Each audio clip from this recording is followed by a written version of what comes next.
Hey everyone, welcome back. Hope you're having a fantastic day so far. So later on this week, certain Social Security beneficiaries will receive their check directly deposited worth all the way up to $5,108. Plus tomorrow, we're going to have a much better idea of what the next Social Security cost of living adjustment is going to be looking like. So in today's video, we are going to be breaking down everything that you need to know. But before we go ahead and dive into for today, if you would like to explore potential huge savings on your Medicare plan, then you might want to consider giving Chapter a call today with that number up there on the screen. You see, historically speaking, people who have worked with Chapter have saved right around $1,100 on their Medicare plan. So what do you have to lose? The call is completely free with that number up there on the screen. That number is 612-895-2101. That once again is 612-895-2101. And again, on average, people who have worked with Chapter have saved right around $1,100 on their Medicare plan. So give Chapter a call today, and thank you to Chapter for sponsoring today's video. Okay, so diving right into for today. So before we get into the checks going out later this week, going out to certain Social Security beneficiaries, first off, tomorrow we're going to have a much better idea of what the next Social Security increase is going to be looking like. This is something that happens pretty much every year where there is some type of net positive inflation, which again, it looks like this year is going to be. It looks like there's going to be a cost of living adjustment of anywhere between, let's say, 2.4% and perhaps all the way up to 3%.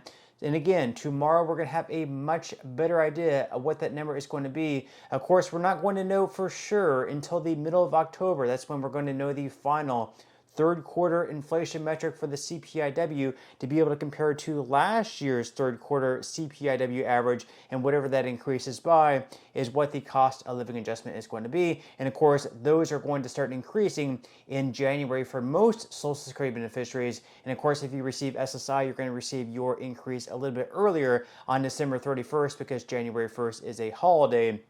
Anytime the first of the month falls on a holiday or a weekend, you just receive your check a little bit earlier. So you're going to be receiving two checks in December, one on December 1st and then another on December 31st. So go ahead and diving into it for today. So according to AI Invest, the 2026 Social Security COLA, a misaligned shield against rising costs for retirees. So the 2026 Social Security cost of living adjustment is projected to range between 2.4% and 2.7% based on the Bureau of Labor Statistics CPIW. While this adjustment may seem modestly optimistic, it masks a critical flaw. The CPIW fails to account for the spending patterns of retirees. So for seniors, healthcare and housing, two of the fastest inflating sectors, consume a disproportionate share of their budgets. Year-to-date data through June 2025 shows that medical care costs rising 2.8% and housing costs surging 3.9%, far outpacing the 2.4% CPIW increase.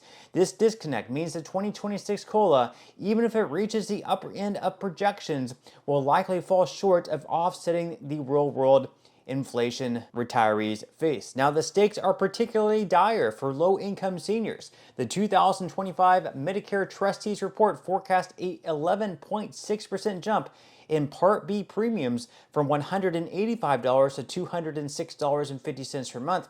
For beneficiaries receiving less than $800 in monthly Social Security benefits, this increase would consume the entire 2.7% COLA, leaving no room to address rising costs for groceries, utilities, or prescription drugs.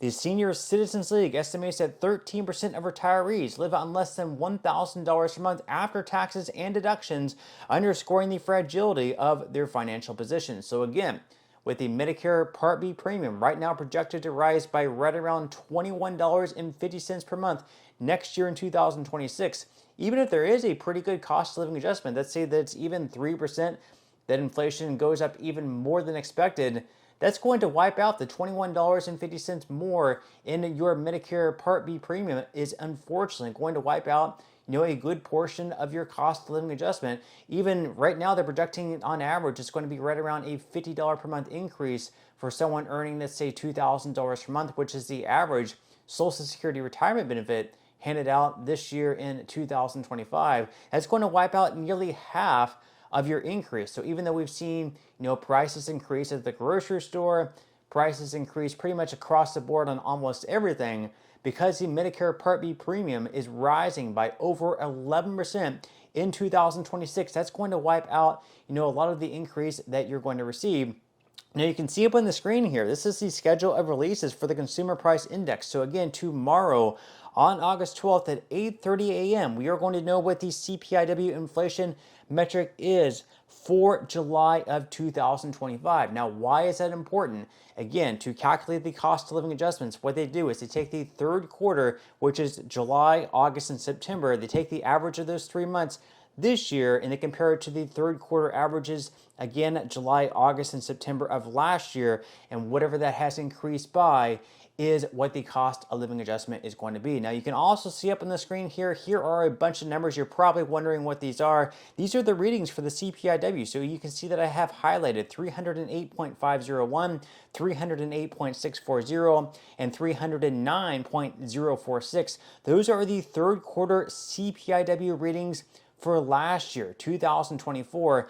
And so far, again, tomorrow we're going to know what the third quarter, we're going to know what the July reading is for 2025. You can already see that June's reading was higher than July's reading of last year. So there is for sure going to be some type of cost of living adjustment increase taking place next year in 2026. It just comes down to how high is it going to be. Are we going to see inflation continue to tick up at a faster pace than previously expected? Is it going to be as high as maybe 2.8% or even 3%? Or are we going to end up somewhere in between, maybe 2.6% or 2.5%?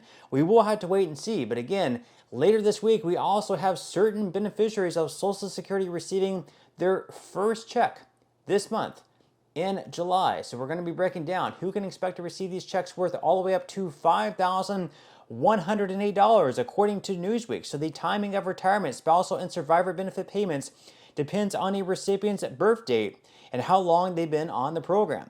This week, payments for those born between the 1st and 10th of any month will be issued on Wednesday, August 13th. Again, that's coming up in just 2 days. Now, we also have more payments going out after the payments this week. So the following Wednesday, next week, Wednesday, August 20th, those are going to be going to those beneficiaries born between the 11th and 20th of any given month. And then the following Wednesday after that, on August 27th, those are going to be going to those born between the 21st and 31st of any given month.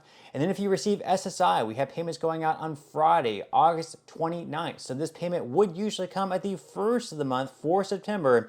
However, due to September 1st falling on Labor Day, a national holiday, the payment will be made slightly earlier. So instead of receiving your check on September 1st, if you receive SSI, you're not going to be receiving any checks in September whatsoever. Instead, you're going to be receiving your September check a little bit earlier on August 29th.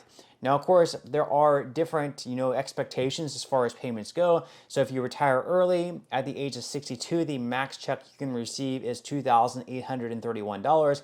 If you wait until your full retirement age, usually at the age of 67, you can earn up to $4,018. And then if you wait all the way until the age of 70, which is the max age that you can actually earn more benefits at, you can earn all the way up to $5,108 this year in 2025. Now they say that, however, a recent Cato Institute survey highlights just how little Americans know about Social Security payouts. The August 2025 poll found that 91% of respondents did not realize the program's maximum annual benefit can reach $60,000. As of June 2025, the average monthly payment stands at $2,005.05, about $24,000 a year before taxes, yet only 25% of those surveyed correctly guessed that the average benefit falls between $20,000 and $29,000 annually. 38% underestimated the figure, 17% overestimated it, and 19% said they did not know. Now, of course, like I just mentioned, We also have that big date coming up tomorrow, which is going to give us a better idea what the next cost of living adjustment is going to be looking like. So as they mentioned there is going to be a benefit boost coming up in 2026. And the Senior Citizens League projects a COLA of 2.6%, which actually was higher than this year's cost of living adjustment of 2.5%. They were expecting that number to go down, perhaps as low as 2%, but because of the tariffs, we've actually seen a boost, a little bit of an uptick in inflation. Right now, we are projecting a 2.6% increase, although it could potentially go as high as maybe 2.8 or 3%. But that's all I have for today's video. I certainly hope you enjoyed and found value out of it, and I will see you in the next one.